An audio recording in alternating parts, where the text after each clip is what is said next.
Okay, my friends, so here is the brightly painted background. Just chunks of color everywhere. We're going to do the exact same thing with our heart. But what we want to do is try and keep it in the parameter of your heart. Don't go outside of your lines. The other thing you want to do is make sure that if there's red right here, don't put red right there. So it's pretty obvious. You don't want red touching red. So I might do a little bit of orange. Stick into that basic curve. Now I'm not too worried about my edging because we are going to charcoal it.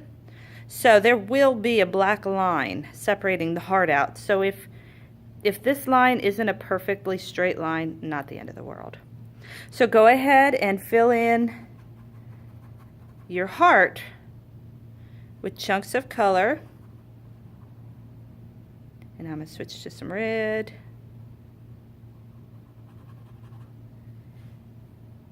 And really just start spacing out your colors. So we're going to go ahead and pause here and continue in a minute. Okay, so here is the finished painting. Now what you can do is one of two things. You can either take a blow dryer and dry all the sections. The way you can tell it's dry is if it's not shiny any longer. The other thing you can do is just let it air dry and come back to it later on today. I'm going to pause the video and blow it dry and then start with the charcoal, so you can go ahead and pause right here so we can continue on. My painting is all dry and now it's time for some charcoal.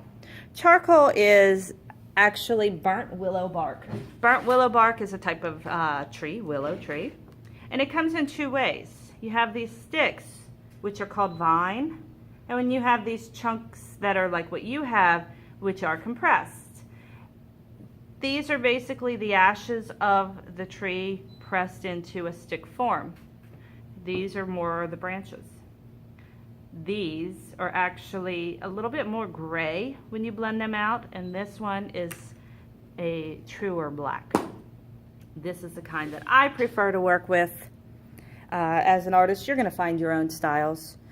You're going to notice that it gets on everything, so you want to be very gentle.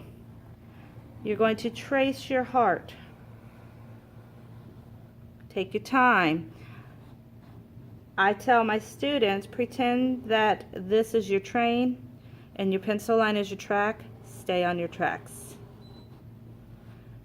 Okay? And the last thing you're going to do is use your finger. Go back and forth on that line. Follow the line. Don't make new lines, just follow it. You're going to notice that it's kind of spreading a little bit. It's giving it a shadow look. It's totally cool. I love it.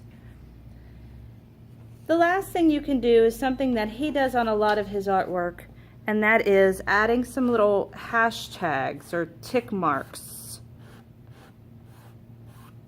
Not a ton of them.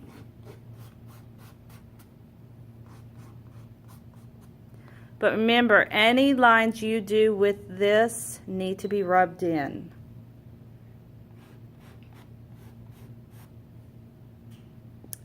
And there you go. There is our Jim Dine inspired, brightly colored art. I hope you enjoyed today's lesson. I know I did. And I look forward to working with you real soon. Take care, guys.